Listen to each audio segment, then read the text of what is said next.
Welcome to Dollar Gujarati, a show about successful Gujarati entrepreneurs and professionals in America. We talk with them about their ideas and struggles on the road to success in this land of opportunity. As immigrants ourselves, we want to understand the different paths that successful immigrant Gujaratis have taken to establish themselves.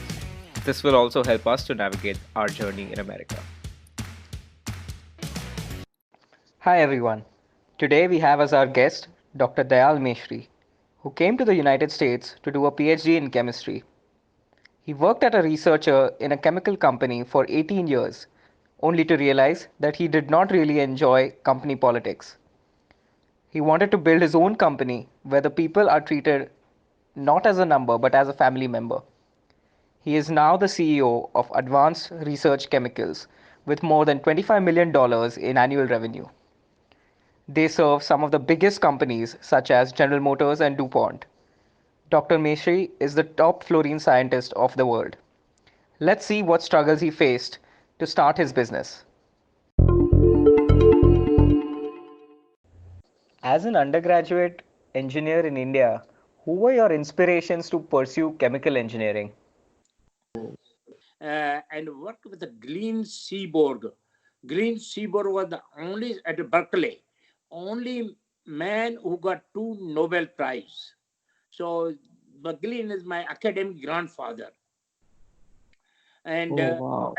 so Nehru had invited him to come to India, and he was made assistant secretary of education and the director of the Royal Institute of Science. And in that one, I got a chance to work with him to develop a first radio chemical laboratory.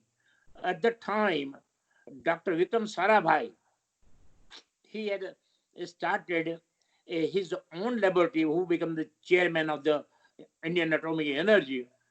So Vikram Sarabhai had a lab in Ahmedabad, PRL, Physical Research Laboratory. Worked with them, we built the first and build a Geiger counter. Geiger counter used for detecting radiation, alpha, beta, gamma rays. And so I had a wonderful experience under Vikram Bai and Dr. Halber, and did my master's degree on the radiochemical field and the first radiochemical laboratory in India. So actually, Shifting, yes. this was in I many ways started your from first that time real at the age job. of 22. Yes, This is your first the job, first the nuclear chemist. So first I got a good nuclear chemist opportunity. of India. I've been very fortunate from J.P. Mehta to Bantan Haldar to USA. All the teachers, the professor I got were the wonderful. So whatever today I am, it credit goes to all my teachers. Yes. So, Yeah. what is the story of your entry into America?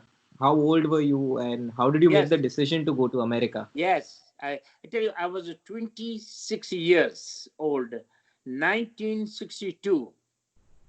And during that time, in 56 or 58, Russians were the first one. They had put Laika, a dog in the space. And the Correct. Kennedy Yes, this said, is a very, very famous event in yes, history of yes, America and lot of Russia. history behind these things. And said, I'm going to put man, oh yeah. So Kennedy said, let the Russian put the dog in the space, I'm going to put a man on the moon.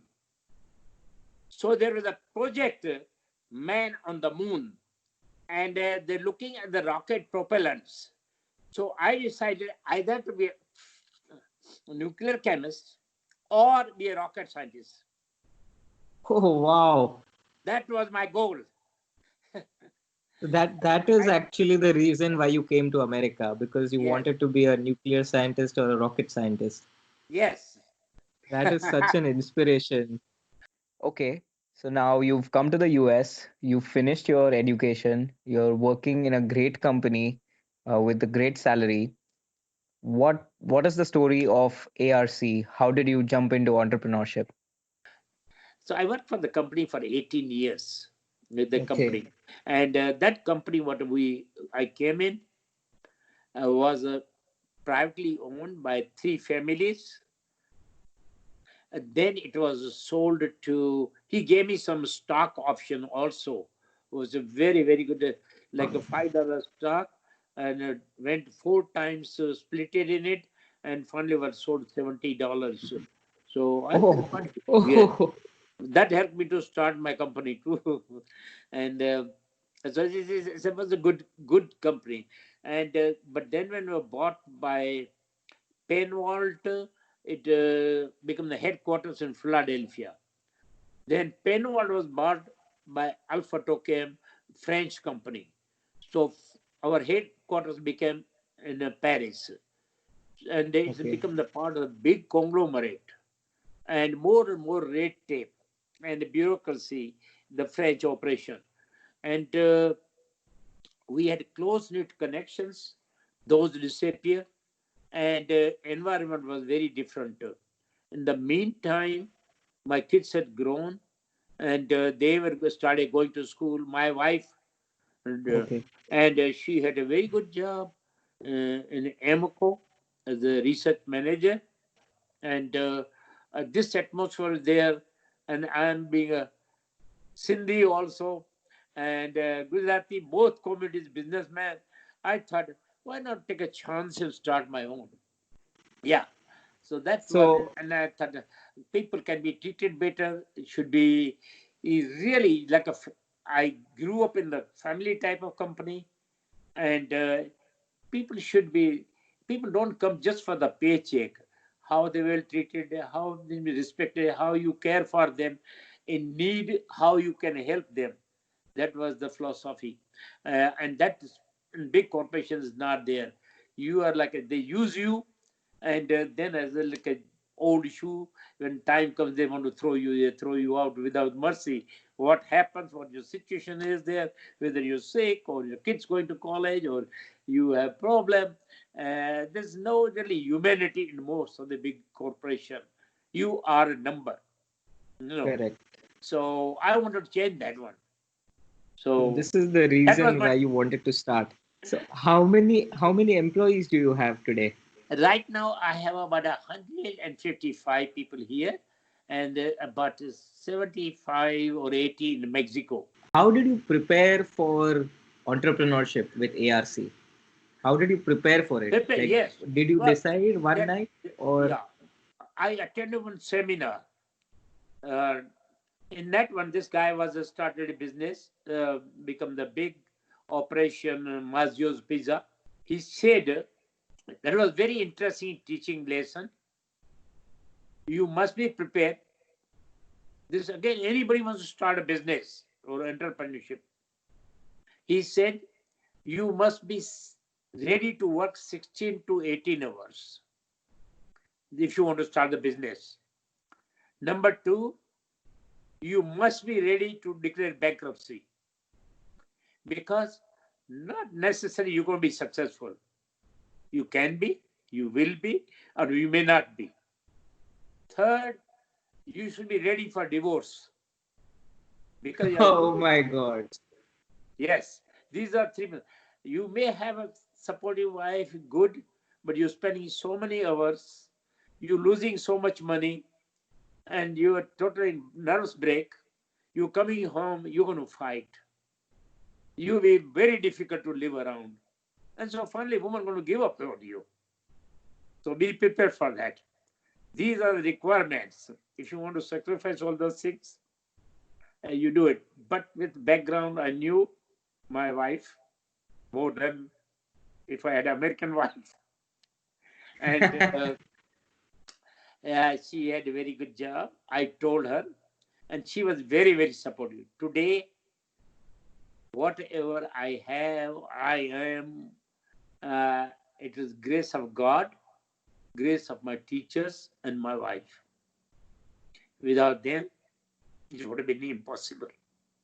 All three. Wow, that is So, and my wife, when we discussed it, you really need a business.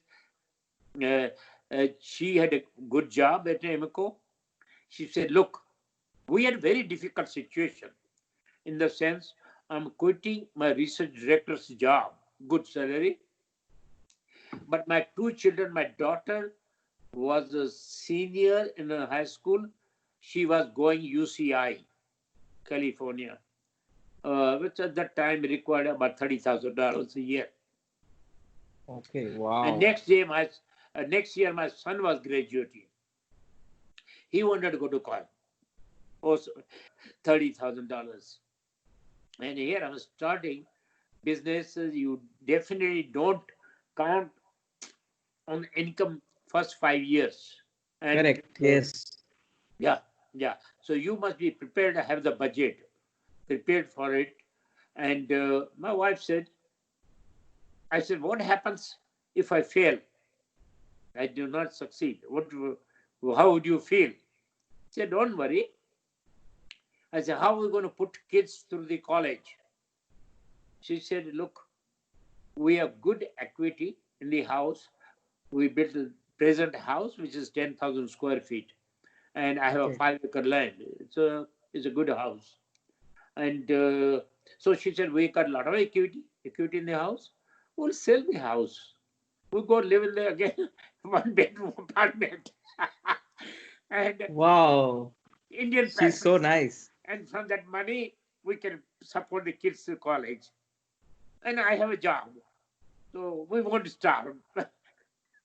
Dal bhat shak rotli. Darbat Chakrutli. $2 per meal. That's the beauty of Indian culture. So I mean, you can be happy with dal bhat shak rotli. In 1986, I decided I want to leave. And the company president thought it was a joke. I said, no, I'm serious. I'm going to start my own. So started my own with a How were your first few days at ARC when you started the company, and what were the challenges that you faced? chemical company. Is very difficult that time. Challenge.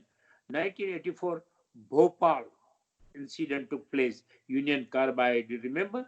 Yes, yes, yes. Yes, We have studied about this in thousands of, school. yeah, people were killed. And so what happened? The chemical industry got dirty name, and insurance, liability insurance, which was costing $5,000 a million, it went up to $50,000 million, and no company would really, small company would not insure a startup chemical company. Correct. And yes, and getting insurance was almost impossible, and I didn't have a large capital. I said about $250,000 my own money. I talked to the bank. I borrowed about 100,000 from the company, bank, and a couple of friends like you. They loaned me some money. One loaned me 70,000, other $35,000, which I gave them back in 4 years. The 70,000 I gave them 250 back, and guy gave me 35. I gave 35,000. I gave him 125 back. Wow. So basically, Yes. you crowdsourced all your funding. Well, for I did work 18 hours a day, and literally I didn't come home. I was working in the lab. I was sleeping in the sofa. Three of us, we took a turn. Two were running the reaction, chemical reactions, and one was sleeping. So we took a turn. We got up in the morning, took a shower in the company, and ordered pizza or baked potato and ate that one and continued to keep working. No. And it again, your hard work. So, Now, doctor, huh? you studied chemistry and you are actually a scientist at heart. So how Yeah. did you learn how to run a business?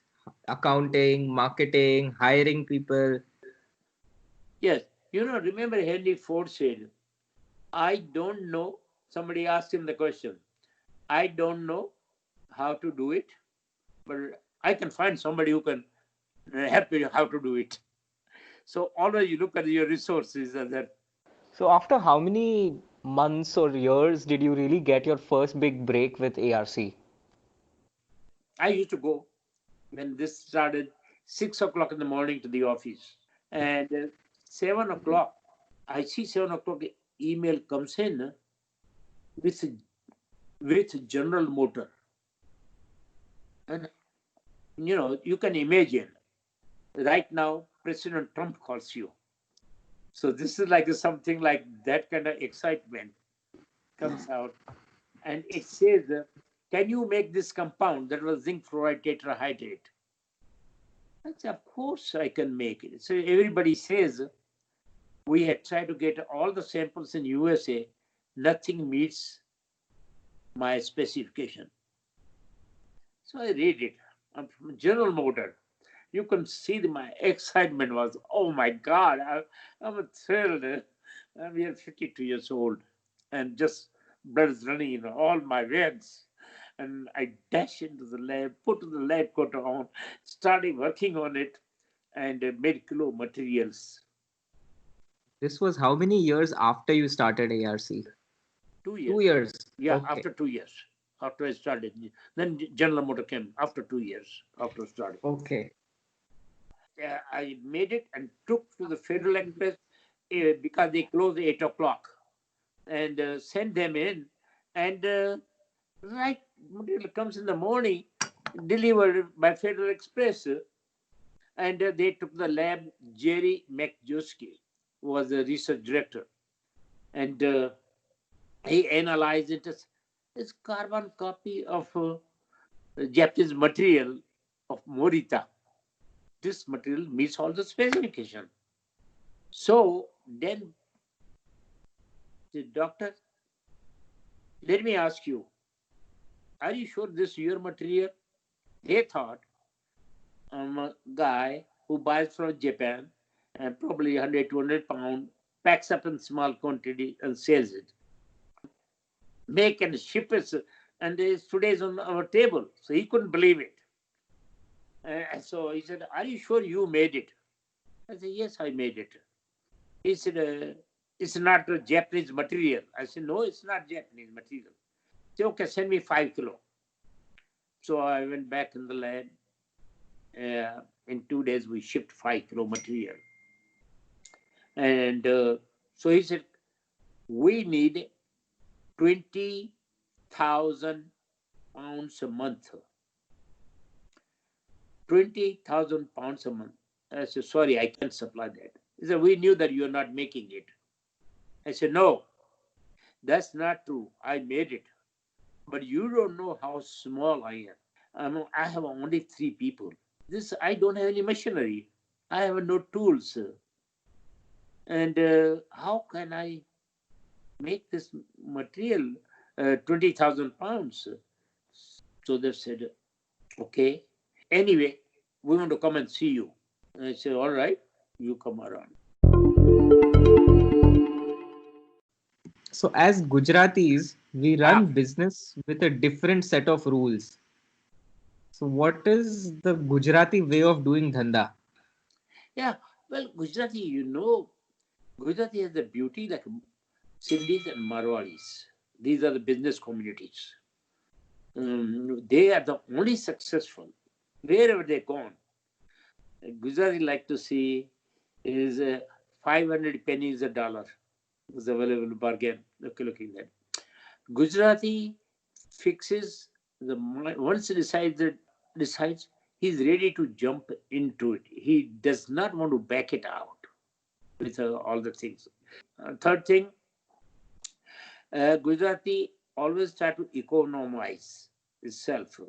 These are the characteristics Gujaratis are there. And the Gujaratis have a very competitive spirit. Love to see competition, takes a challenge. That produces the energetical mind and automatic survey of the surrounding and situation. So these are the merits of the and Gujarati has been from the very, very big ages, from centuries back businessmen. So it's kind of a little bit hereditary also, that we know how to do the business. We know how to make the stuff, we know how to sell it, and we know where the market is. Yes. And So how much How much of your success do you attribute to luck versus hard work or your intelligence? Well, hard work is the first. Without hard work, no matter how much intelligent you are, if you don't work and you sit in the corner or you want to listen to the music on and have a fun and drink and have whiskey, yeah, you certainly don't expect the better result coming in. Yeah. So the hard work is necessary. The second thing, of course, any high-tech business requires lots of capital. So you should be able to, from the friends, family, or from the banks, be able to get it. Bank outside money coming means you should be really confident that you'll be able to return respectfully that money in proper time with a good advantage. And why? So that has to be the factors. So, what was the reason that after 18 years you took this entrepreneurial leap? After so many years of working, what was the benefit of working for so many years? I had come because I had, I thought I got the base education from base school. I learned the fundamentals, and I can make this product better than anybody else in the world. I can stand a challenge. Today I have done that. That's why Panasonic is at my door. I can do it. And that you have to have confidence. It doesn't somebody force it. It's not written up in the books. Your own determination and trying it. That's important. So, to summarize, you suggest one should get the right education, and then one should also spend some time learning learning on the job, so that you can build your experience. And only after that will one have the confidence to actually take the leap of faith and start their own company. Yet even if you suppose you're starting hotel or motel, you to understand what are the requirements of the hotel is cleaning, supplies, linens, um, management, dining facilities, all those things you to understand. Where the resources or who can help you there. You cannot do all those things, and you don't have the experience in that field. So something you start like I'm not good at machinery or mechanics or welding. So I look that really when I started, I had one of my this technician I told you I took with me because he was a good welder. He was a good carpenter. Yeah, the other point I'm getting is you should know your strengths well. Yeah. Yeah, that's a very good point. Another question I have is that when you started, you were on only one salary, your wife's salary, and it took a lot of years for you to start making money. So, how important was it that you keep patience, and how much time do you think one person should patiently give time before they actually start seeing results in terms of money? To You should be prepared. Budget, sacrifices, your finances. Don't, if you're lucky, you can start earning in 3 years, and if not, give 5 years yourself. Yeah, because you have other expenses. Whomever you hire, if even you hire as a partner, I give you 2% of the profit or 5% of the company, but they still require some cash to come to work, and so you to provide them is different. Money in the early stage is very, very difficult. I did not take a penny for first 3 years. I have made the budget, so do that, and you do economize. It's like I first 3 years I never flew. I had my car. I drove from Tulsa to New York, which is about 1,400 miles, to New Jersey, to Boston, Massachusetts, to New Hampshire, and to go to LA, go to Canada, બધું કારની અંદર અને cheapest motel, and they gave everything. pack a pizza or sandwich with you, and so you eat. So don't enjoy the big luxuries and all those things. Yeah, you have to do a lot of sacrifices. Yes. When you started with ARC, you had actually let go of a very large salary at your previous company. And you were also seeing all your friends and network making those big salaries in the United States. So how easy or difficult was it for you to uh, stick to your new venture? And did you ever think about going back to your high paying job? First thing is beginning. You see a lot of hurdle coming. Whatever you do it, you collect your strength to face it. See that two, three people kind of people are there. Some want to have serious success at the first attempt, and they think that they can put this much in it, and results will be here, and can reach up this level. That will going to bring you disappointment, and you'll be discouraged so much that you think it's no good. So you dropped out prematurely. So don't expect it.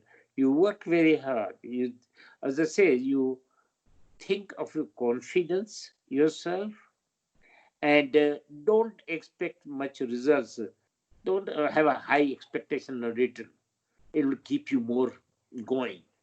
If you have the expectation all of a sudden, I'm starting, then I'll be millionaire in 1 year or 2 years, you'll be disappointed and be discouraged, and you will, as a switch, go to other job, take back, and drop that project, or do something else. Probably can go wrong. I have not been 100% successful. I wanted to do. I had a few failures, but that's fine. That's fine. You know, take it. Good and bad mixture is sweet and sour mixture. So have that temperament. Don't ponder over it. Uh, Didn't work out. You lost some money. Okay, that's okay. But don't lose your shirt, to that much risk. Only thing you gamble, which you can afford to do it.